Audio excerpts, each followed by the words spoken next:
DJI Neo 2 ile snowboard deneyimimizden ve özellikle sisli havadaki performansından bahsedeceğim. Sisli kullanımda neredeyse drone'u kaybediyorduk. Birazdan tam olarak ne olduğunu anlatacağım. El hareketleriyle drone'un konumunu yukarı, aşağı, sağa ve sola yönlendirebiliyorsunuz. Bu özellik özellikle kumanda yanınızda değilken ciddi anlamda işe yarıyor. Ben çok yüksekten uçurmaya cesaret edemedim. Çünkü ağaçlara çarpma riski vardı. Nitekim bir kez bunu yaşadık. Neyse ki çok yüksek bir noktada değildi ve drone'u geri alabildik. Daha yukarıda olsaydı muhtemelen kurtarma şansımız olmayacaktı ve drone'u orada bırakmak zorunda kalabilirdik. Bu da sadece drone'u değil, tatil boyunca çektiğimiz tüm görüntüleri kaybetmek anlamına geliyordu. O yüzden o riski almak istemedim. Başlarda drone'u sürekli kontrol etmeye ihtiyacı hissettim. Geliyor mu, beni takip ediyor mu diye sık sık dönüp baktım.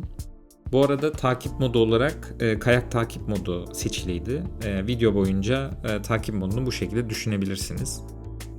Genelde yakın modda başlattım. Uzatmayı da el hareketleriyle yine uzatmak istediğimde uzattım.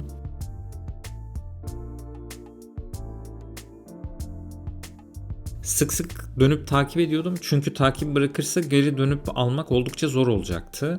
Bu noktada en büyük referansım ses oldu. Yakın mesafede uçtuğu için sesini rahatça duyabiliyordum. Bir süre sonra buna alışıp daha rahat ilerlemeye başladım. Drone'u yere çok yakın kullanırsanız diğer kayakçılara çarpma riski oluşabiliyor. Daha yüksekten uçururken de özellikle teleferik bölgesinde dikkatli olmak gerekiyor. Karşıdan çekim almak istediğimde şöyle bir durumla karşılaştım. Yakın mesafede çekim yaptığımda manzara neredeyse hiç görünmüyor. Bu yüzden biraz daha uzaktan çekmek gerekiyor. Ancak ilginç bir şekilde ben uzakta sandığım çekimlerin videoya baktığımda daha yakın olduğunu fark ettim. Muhtemelen stabilizasyon için bir miktar crop yapıyor. Bu yüzden izlerken bazı sahnelerde keşke biraz daha uzaktan çekseydin dediğim çok oldu.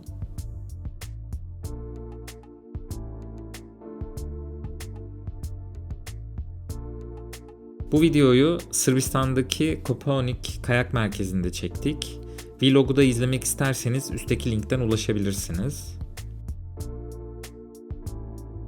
Başlangıçta birkaç kez takipte kararsız kaldığı oldu ama takip ettiğinden emin olduktan sonra çok düzgün bir şekilde takip ediyor. Asla takip bırakmadı.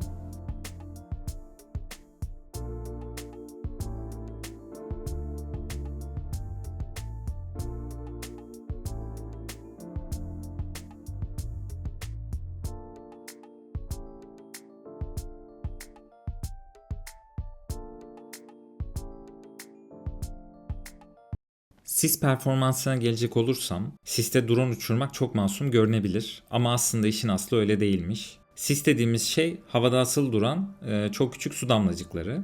Bu da drone'un hem kamerası hem de sensörleri açısından ciddi bir problem yaratıyor. Neo 2 çevresini algılamak için görsel sensörler ve kısılötesi sistemler kullanıyor. Ama sis ışığı daralttığı için bu sensörler önünü net bir şekilde göremiyor. Yani aslında drone için ortam biraz körleşiyor diyebiliriz. Özellikle takip modunda bu çok daha fazla belirgin oluyor. Drone sizi arka plandan ayırt etmekte zorlanıyor ve zaman zaman tamamen kaybedebiliyor. Ben burada da bunu net bir şekilde yaşadım. Burada beni takip ettiğinden emin olmaya çalışıyordum. Ancak birden drone uzaklaşmaya ve yükselmeye başladı. Sesin içinde kayboldukça sesinden bir şeylerin yolunda gitmediğini fark ettim.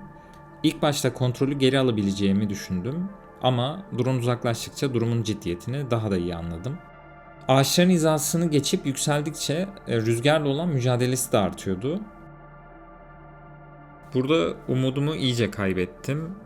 Drone yerinde durdukça, sağa sola savrulmadıkça ümidim artıyordu. Drone ani hareketler yaptıkça, rüzgarda savruldukça umudum gitgide azalıyordu. Kumanda yanımda olmadığı için sadece el hareketleriyle kendime yakınlaştırmayı denedim. Ama görüş net olmadığı için hiçbir komutumu algılayamadı.